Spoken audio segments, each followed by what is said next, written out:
Hola, muy buenos días con todos. Soy el alumno Funes Quintana Carlos Javier de la Universidad Federico Villarreal de la Facultad de Odontología. Siguiendo con la semana de prácticas, vamos a hacer una revisión de artículo semanal. Este es un artículo original, que se va a titular El consentimiento informado preoperatorio para las cirugías de terceros molares mandibulares, un análisis de una encuesta en un conjunto de dentistas y cirujanos orales en Arabia Saudita. Como introducción vamos a dar un pequeño análisis acerca de lo que es la extracción quirúrgica de los terceros molares, en este caso mandibulares, que básicamente son los procedimientos comunes que se realizan en la clínica dental, ¿no? Y realizado tanto por cirujanos dentales como otros profesionales como dentistas generales. Pero como dato nos dicen que casi las tres cuartas partes de estos procedimientos, o sea, de la extracción de terceros molares, requieren extracción porque generalmente están impactadas o no erupcionan en su edad cronológica. Y algunos van a requerir la extracción de estas, ¿no? Estas cirugías básicamente están asociadas a algunos grados de dificultad, como también implicaría una gran cantidad de complicaciones después de las cirugías. Y debido a esto, la mayor parte se debería concientizar al paciente, ¿no? de las posibles consecuencias de estos procedimientos. Por lo que los médicos cirujanos básicamente nos tocaría el papel de informar a los pacientes sobre estos procedimientos quirúrgicos, tanto en su realización como en los riesgos que implicarían. Esto lo logramos a través de lo que bien se llama el consentimiento informado, ¿no? Un documento ético, legal y profesional, que básicamente va a tener la función de proteger tanto los derechos del paciente como también del médico tratante. Pero muy a pesar de que existe este consentimiento informado, pero muy aparte de que existe este documento ético legal, básicamente no hay un protocolo o guía de práctica que de alguna forma oriente, ¿no?, a los dentistas y cirujanos orales para seguir. Un problema de estos es que no hay mucha disponibilidad, ¿no?, acerca de cuáles podrían ser los patrones de información para obtener el consentimiento de estos pacientes cuando se les realice estos procedimientos en Arabia Saudita. Este estudio se centra más ahí. Entonces vamos a decir que el objetivo general de este estudio es básicamente identificar los patrones para obtener el consentimiento informado de estos pacientes sometidos a estas cirugías, ¿no? Esto es en la etapa preoperatoria. A través de un análisis de la encuesta de un subconjunto de dentistas generales y cirujanos orales en Arabia Saudita. Vamos a comparar los patrones basados en el rango del médico, los años de su experiencia, el lugar de trabajo y su género. En cuanto a nuestros materiales y métodos, vamos a ver que tras la aprobación ética para realizar este estudio se va a dar gracias a una encuesta descriptiva transversal, en donde va a estar ahí los subconjuntos de los dos grupos, ¿no?, tanto de dentistas generales y cirujanos orales en Arabia Saudita. Esta encuesta va a tener un diseño en dos partes, ¿no? La primera, que se va a encargar de recopilar todos los datos relacionados con los detalles demográficos como de todos los participantes, como su rango clínico, lugar de trabajo y los años de experiencia. Y la segunda parte, que tiene como objetivo identificar esos patrones de consentimiento entre los participantes, ¿no?, como la naturaleza de la información que poseen o el carácter de informar a los pacientes sobre las complicaciones que se implican estos términos legales y las complicaciones posoperatorias comunes, ¿no? Como hemos dicho, nuestro marco muestral va a estar incluido por esos conjuntos, ¿no? Estos van a ser egresados de la Facultad de Odontología de la Universidad King Saud en Arabia Saudita. Y bueno, para lograr la aleatorización de este estudio, se va a destruir esta encuesta electrónicamente. Participar, ¿no?, a todas las personas o los grupos que incluyen el marco muestral, debido a tres criterios de inclusión, ¿no? La primera, que va a ser tanto la finalización de al menos un año completo de su experiencia laboral, ¿no?, como profesionales, la capacidad autoinformativa, ¿no?, es decir, toda la información que han podido recopilar por ellos mismos acerca de la cirugía de terceros molares, y también verificar el registro, ¿no?, de acreditación de que es y también vamos a ver el registro que acredita su aplicación profesional en la salud local. Y tercero, verificaremos su registro que acredita su profesionalismo, ¿no? Es decir, si están los titula como dentistas generales o como cirujanos orales. Entonces, una vez que ya seleccionó la muestra de estudio, se va a distribuir el cuestionario electrónicamente. Van a tener un plazo de 2 semanas a partir de la fecha de que recepcionaron este cuestionario electrónico para responder algunas preguntas, y se va a una hoja de cálculo de software Microsoft y otra hoja y también un programa de análisis estadístico descriptivo comparativo, que sería, por ejemplo, el IBM SPDS Static, Básicamente los detalles que mencioné anteriormente acerca de los detalles demográficos como el saber, el rango clínico, el sexo, los años de experiencia laboral van a ser consideradas las variables independientes.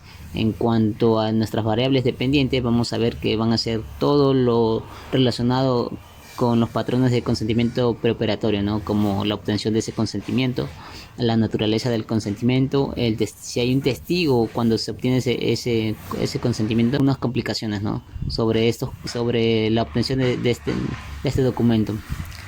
También se medirá los conocimientos que implican los términos legales. Estas serán, como le digo, serán las variables dependientes. Entonces, para analizar todo esto, vamos a usar una prueba chi cuadrado de Pearson para identificar cualquier asociación estadística. Muy bien, en cuanto a nuestros resultados, sabemos que se invitó a 467 alumnos que se egresaron entre el 2000 y el 2014 de la Facultad de Odontología de la Universidad Kensao. A estos se les invitó a participar en este estudio, de los cuales solo 324 egresados aceptaron esta invitación, ¿no? Y entre ellos se seleccionó a 102, que estaba compuesto por odontólogos generales, que eran 60, y cirujanos orales, que fueron 40. Y estos, a base de los criterios de inclusión que hemos mencionado anteriormente, ¿no? Entonces, de aquí del cuadro podemos observar que después de haber evaluado estos datos en 2 semanas, podemos verificar que la tasa de respuesta de la encuesta del cuadro también podemos observar que más de la mitad de los encuestados eran dentistas generales, que eran básicamente el 59.4%, y el resto eran cirujanos orales, que abarcaban el 40.96%. La proporción de hombres y mujeres entre todos los encuestados, podemos observar que el grupo de varones predomina con un 77.11% y las mujeres con un 22.89%. En cuanto a los años de experiencia, podemos observar que en el conjunto de menos 5 años y entre 5 a 10 años van a formar un 64%, ¿no? Entonces podemos decir que los encuestados en cuanto a la experiencia clínica en su mayoría son menores a 10 años. Y podemos ver que también en cuanto al sector en donde trabajan, predomina el sector privado. Ya podemos hablar acerca de un análisis bivariado, ¿no? De las variables tanto dependientes e independientes. Como lo hemos mencionado, las variables dependientes van a estar representadas por las respuestas realizadas en el cuestionario de la encuesta, y las variables independientes, que básicamente son las características demográficas, ¿no? Como el rango clínico, el género, los años de trabajo, entre otros. Bueno, si nos vamos al lado izquierdo, podemos observar que en la primera variable dependiente, que sería la obtención del consentimiento informado del paciente, vamos a ver que hay una afirmación muy buena en lo que una afirmación positiva de un 79.52%, ¿no? Y muy baja en una afirmación negativa de un 6.2%. En cuanto si seguimos hacia abajo, vemos que en la segunda, que es la naturaleza del consentimiento informado, vamos a ver que va a predominar un tipo de consentimiento informado de forma verbal, y el más bajo va a ser de la forma escrita, ¿no? Y entre ellos va a estar la forma mezclada entre la forma oral y escrita, con un 38.55%. Siguiendo, vamos a ver la presencia del testigo del consentimiento informado, ¿no? Podemos observar que en esta variable dependiente va a dominar solo la característica de algunas veces que ha estado presente un testigo en cuanto se ha realizado el consentimiento informado, ¿no? Con un 45.78%. La segunda variable, podemos observar que si de alguna forma se ha revelado a los pacientes estas complicaciones, podemos observar que en la mayoría de veces sí se ha procedido a concientizar o a revelar todos los problemas que contienen esta cirugía, ¿no? En el cuadro podemos observar que está con un 91.57%. Y en cuanto a los conocimientos sobre las implicaciones legales que podría llevar el consentimiento informado, podemos observar que la mayoría sí tiene conocimientos sobre las implicaciones legales, ¿no? Está conformado por un 81.93% de forma positiva. Bueno, como conclusiones de este estudio podemos citar 2 puntos, que serían la importancia de obtener el consentimiento informado, porque de cierta forma, debido a que esto es necesario, el consentimiento informado implicará básicamente la justificación del procedimiento, ¿no? Y esto debido al incremento de reclamaciones de negligencia médica relacionadas a este tipo de cirugías. Entonces, obtener un consentimiento informado es muy importante, y más si le suma a esto un testigo presente, porque como sabemos el consentimiento informado no solo explicará el procedimiento del el procedimiento quirúrgico, sino también va a justificarse el por qué se realiza. También se va a implicar lo que van a ser los beneficios asociados, como también los riesgos y complicaciones que se pueden dar a futuro.